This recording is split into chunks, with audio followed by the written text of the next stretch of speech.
Hello friends, कैसे हैं आप लोग।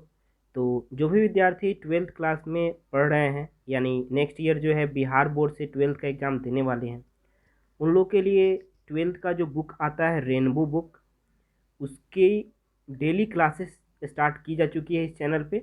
आप लोग अगर अभी तक नहीं जुड़े हुए हैं इस चैनल से तो चैनल को आप लोग जरूर से जरूर सब्सक्राइब कीजिए और डेली क्लास अटेंड कीजिए अगर आप ट्वेल्थ क्लास के हैं तो।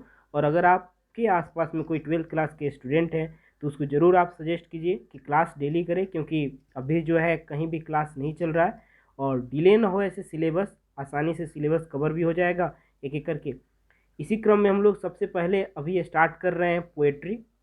पोएट्री में जो सबसे पहला चैप्टर है sweetest love I do not go, यानी मेरी प्रियतमा मैं नहीं जा रहा हूँ। ये जो स्टार्ट है, सबसे फर्स्ट चैप्टर को आज हम लोग देखेंगे।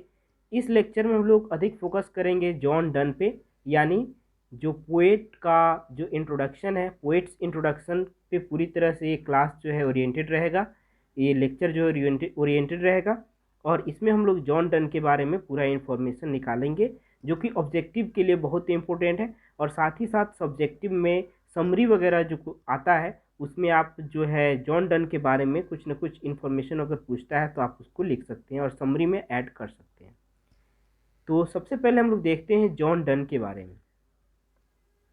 तो जॉन डन की अगर हम बात करते हैं तो इनका जो जन्म हुआ था 1572, 1572 में जॉन डन का जन्म होता है और इनका 1631 में मृत्यु हो जाता है। तो जॉन डन का जन्म जो है, आप लोग कॉपी जरूर लीजिएगा, कॉपी में लिख लीजिएगा, बोर्न लिखिएगा और सामने डैश देकर लिखिएगा 1572 बगल में। यहाँ पे जैसे कॉपी है स्टार मार्क दीजिए और लिखिए बोर्न और बगल में लिखिए 1572। फिर उसके बाद लिखिए नीचे डाइड और लिखिए 1631। ठीक है। The pioneer of a new kind of lyrical and satirical verse called metaphysical was born in London. इनका जन्म कहाँ हुआ था? लंदन में हुआ था। Into a prosperous Roman Catholic family, और एक बहुत ही समृद्ध जो है रोमन कैथोलिक फैमिली में इनका जन्म हुआ था। किस फैमिली में जन्म हुआ था? तो रोमन कैथोलिक फैमिली में। ये जो है एक नए तरह के लिरिकल और सैटिरिकल वर्स का स्टार्ट किए थे जिसको मेटाफिजिकल कहते हैं। तो ये भी आप लोग ध्यान में रखेंगे कि मेटाफिजिकल जो है इसका स्टार्ट कौन किए थे, मेटाफिजिकल पोएम का स्टार्ट कौन किए थे? तो वो स्टार्ट करने वाले इंसान थे जॉन डन। चलिए आगे बढ़ते हैं। ऑफर ट्रेडर्स, ठीक है। तो यहाँ पे तुम लोग देखिए रोमन कैथोलिक फैमिली से ये बहुत ही समृद्ध परिवार था इनका, और इनके जो परिवार के जो लोग थे वे ट्रेडर्स थे, यानी व्यापारी थे। At a time when England was strongly anti Catholic, England जो है उस समय एंटी कैथोलिक था। ये कैथोलिक फैमिली से बिलोंग करते थे और इंग्लैंड उस समय पूरी तरह से एंटी कैथोलिक एक कंट्री के रूप में था। तो जॉन डन चूंकि ये एक कैथोलिक फैमिली से थे और एंटी कैथोलिक उसमें प्रचलन था इंग्लैंड में, तो इनको जो है ऑक्सफोर्ड यूनिवर्सिटी से निकलना पड़ा। क्यों? क्योंकि इनके इनके रिलीजन के कारण, इनके धर्म के कारण। तो रीजन क्यों निकलना पड़ा ये आप लोग को ध्यान में रखना है। रिलीजन के कारण किस यूनिवर्सिटी से निकलना पड़ा? तो ऑक्सफोर्ड यूनिवर्सिटी से निकलना पड़ा। अच्छा आगे बढ़ते हैं। ही स्टडीड लॉ, ये लॉ का स्टडी किए और थियोलॉजी का भी स्टडी किए। थियोलॉजी और लॉ इन दोनों सब्जेक्ट का ये स्टडी किए। He also participated in 2 naval expeditions and became secretary to a powerful noble, a job he lost when he was briefly sent to prison for secretly marrying his patron's niece। ठीक है। तो यहाँ पे हम देखते हैं कि वे लॉ पढ़ें और थियोलॉजी पढ़ें, साथ ही साथ वे 2 नॉवल एक्सपेडिशंस में भी भाग लिए और वे सेक्रेटरी भी बने। किसके? एक बहुत ही पावरफुल नोबल के ये सेक्रेटरी बने।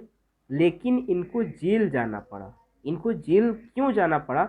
ये जो है कितने एक बार एग्जाम में पूछा जा चुका है आपसे, ये क्वेश्चन आंसर में भी पूछा जा सकता है या आपसे जो है इसमें ये क्या कहते हैं ऑब्जेक्टिव में भी पूछा जा सकता है। तो पैटर्न की नीस से शादी करने के कारण जो है इनको और वे सेक्रेटली शादी किए थे, यानी पूरी तरह से ये सेक्रेट इनका विवाह था। ये विवाह किए पूरी तरह से छिपके, किसी को पता ना चले, लेकिन पता चल गया जिस कारण इनको जेल जाना पड़ा। 1615 में जब इनका 42 ईयर का एज था, जॉन डन को एक ऑर्डिनेशन के रूप में एंग्लिकन चर्च में, मतलब एक जो है एक्सेप्ट किया गया इनको, एंग्लिकन चर्च में इनको शामिल किया गया। He soon became one of the greatest preacher of his time, और उसके बाद ये जो है प्रीचर बन गए। तो ये भी जो है इम्पोर्टेंट है, क्या बने थे, तो प्रीचर बने थे। In love lyricism Donne broke completely with the Petrarchan tradition. इनका जो पोएट्री था किस ट्रेडिशन से रिलेटेड था, तो पेट्रार्चन ट्रेडिशन से रिलेटेड था, ठीक है। और किस प्रकार की पोएट्री लिखा करते थे, तो लव पोएट्री, लव पोएम जो है ये लिखा करते थे। अगर आगे हम देखते हैं तो ये एक नया जो इंटेलेक्चुअल एंड कोलोकियल टोन इनका जो है इनके सभी कविताओं में रहता था।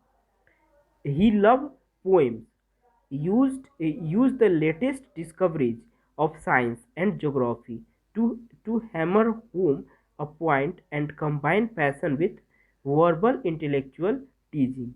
Donne is well known for his, देखिए जॉन डन का जो रचनाएं हैं वो है सॉन्ग एंड सोनेट्स, ठीक है। तो सॉन्ग एंड सोनेट्स एक रचना हो गया, सेटरीज, सेटायर्स एंड इलिगीज ये भी एक इनका रचना हो गया, और एक है सरमन्स। तो ये तीन इनका रचना जो है बहुत ही इंपॉर्टेंट है और एग्जाम में पूछा भी जाता है कि ये कौन लिखे हुए हैं। Genuine poetic feelings, harsh meters, strength and whimsical images characterize all his poetic creation। तो ये था पूरा इन्फॉर्मेशन जॉन डन के बारे में, और जॉन डन जो कि इस कविता को लिखे हुए। आखिर ये कविता क्या है, पूरा इंट्रोडक्शन जो है हम लोग देखेंगे इस कविता का अगले लेक्चर में। ये छोटा सा लेक्चर था, आप लोग जरूर इसे एंजॉय किए होंगे। जॉन डन के बारे में पूरा इन्फॉर्मेशन आपको पता चला, और इसके बाद वाला जो क्लास होगा उसको आप लोग जरूर अटेंड कीजिएगा, जिसमें हम लोग इस कविता को पढ़ेंगे, और साथ ही साथ हम लोग आगे जो है इस चैप्टर से रिलेटेड जो MCQ है वो नेक्स्ट क्लास में, यानी कल के क्लास में हम लोग देखेंगे। तो उम्मीद है ये वीडियो आपको अच्छा लगा होगा। अगर ये वीडियो आपको अच्छा लगा हो तो इस वीडियो को लाइक कीजिए, इस वीडियो को शेयर कीजिए, अपने फ्रेंड्स तक पहुंचाइए। अगर इस चैनल को सब्सक्राइब नहीं किया तो जरूर से जरूर सब्सक्राइब कीजिए। इस वीडियो को देखने के लिए बहुत बहुत धन्यवाद। Thank you.